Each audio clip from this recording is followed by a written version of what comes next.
Sir ಈಗ ಬಳ್ಳಾರಿಯಲ್ಲಿ ಗುಂಡಾರಿಸಿದ್ದು police ಅವರಲ್ಲ ಅನ್ನೋದು ಗೊತ್ತಾಗಿದೆ, ಖಾಸಗಿ ಗನ್ನಿಂದನೇ ಹೋಗಿದೆ ಅಂತ.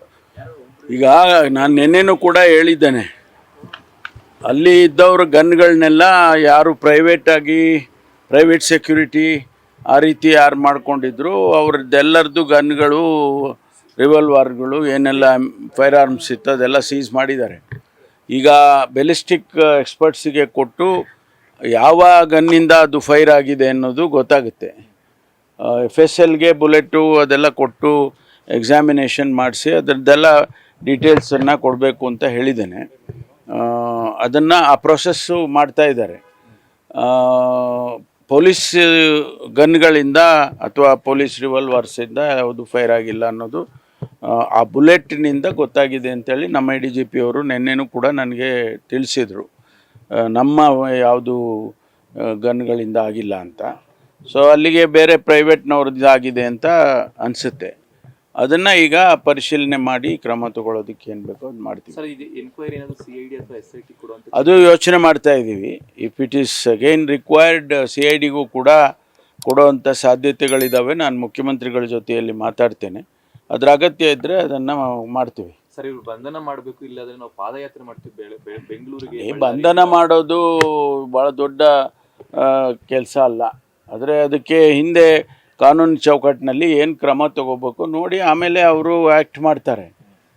ಈಗ ಉದಾಹರಣೆಗೆ ಯಾರೋ ಪ್ರೈವೇಟ್ನವರು ಇಂದ ಫೈರ್ ಆಗಿದೆ ಅಂತ ಇಟ್ಕೊಳ್ಳಿ, ಅದರದ್ದು ತನಿಖೆ ಆದಮೇಲೆ ಆ ವ್ಯಕ್ತಿ ಯಾರು ಫೈರ್ ಮಾಡಿದ್ದಾರೆ ಅವ್ರ ಮೇಲೆ ಕ್ರಮ ತಗೊಳ್ಳೇಬೇಕಲ್ಲ. ಬಂಧನ ಇರ್ಬೋದು, ಮತ್ತೊಂದು ಇರ್ಬೋದು, ಅದು ಮಾಡ್ತಾರೆ. ಪ್ರೊಸೀಜರ್ಸ್ ಅವೆಲ್ಲ. ನನಗೇನು ಬಂದಿಲ್ಲ ಇನ್ನು, ನನಗೇನು ಇನ್ನೂ ಬಂದಿಲ್ಲ. ಬಂದ ಮೇಲೆ ಅದಕ್ಕೇನು ಸೂಕ್ತವಾದ ಕ್ರಮ ತಗೊಳ್ತೀವಿ. ಈಗಾಗಲೇ ಅವರು ಕಂಪ್ಲೇಂಟ್ ಕೊಟ್ಟಿದ್ದಾರೆ. ಆಮೇಲೆ ಈಗ MLA ಅವರು ಕೂಡ ಅವ್ರ ಕಡೆಯಿಂದನೂ ಕೊಟ್ಟಿದ್ದಾರೆ. ಸೊ ಎರಡನ್ನೂ ಕೂಡ ತಗೊಂಡು ಪರಿಶೀಲನೆ ಮಾಡ್ತಿದ್ದಾರೆ. ಅವರು ಇನ್ವೆಸ್ಟಿಗೇಷನ್ ಮಾಡಬೇಕಲ್ಲ. ಸರ್, ಬಂದೂಕು ಮತ್ತು ಪೆಟ್ರೋಲ್ ಬಾಂಬ್ ಬಳಕೆ ಮಾಡಿ ಹತ್ಯೆಗೆ ಯತ್ನ ಮಾಡ್ತಿದ್ದಾರೆ, ಕಾನೂನು ಸುವ್ಯವಸ್ಥೆ ವೈಫಲ್ಯ ಆಗಿದೆಯಲ್ಲ ಅಂತ. ಈಗ ಅದನ್ನೆಲ್ಲ ತನಿಖೆ ಆದಮೇಲೆ ಅದೆಲ್ಲ ಗೊತ್ತಾಗುತ್ತೆ. ತನಿಖೆಯಲ್ಲಿ ಬಂದೂಕು, ಹ್ಯಾಂಡ್ ಗ್ರೆನೇಡು ಅವ್ರೇನು ಹೇಳ್ತಾರೋ ಅವೆಲ್ಲನೂ ಕೂಡ ಆ ಆ್ಯಂಗಲ್ನಲ್ಲಿ ತನಿಖೆ ಮಾಡ್ತಾರೆ.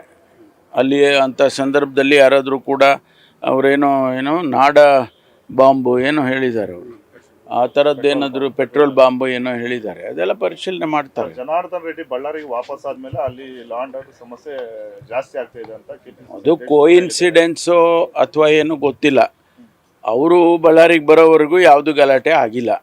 ಅಲ್ಲಿ ಅವ್ರು ಬಂದ ತಕ್ಷಣ ಈ ರೀತಿ ಆಗಿದೆ, ಅದಕ್ಕೊಂದು ಕಾಕತಾಳೀಯ ಅಂತ ಹೇಳ್ಬೋದು, ಏನೋ ಗೊತ್ತಿಲ್ಲ. ಅದನ್ನು ನಾವು ಪರಿಶೀಲನೆ ಮಾಡ್ತೇವೆ.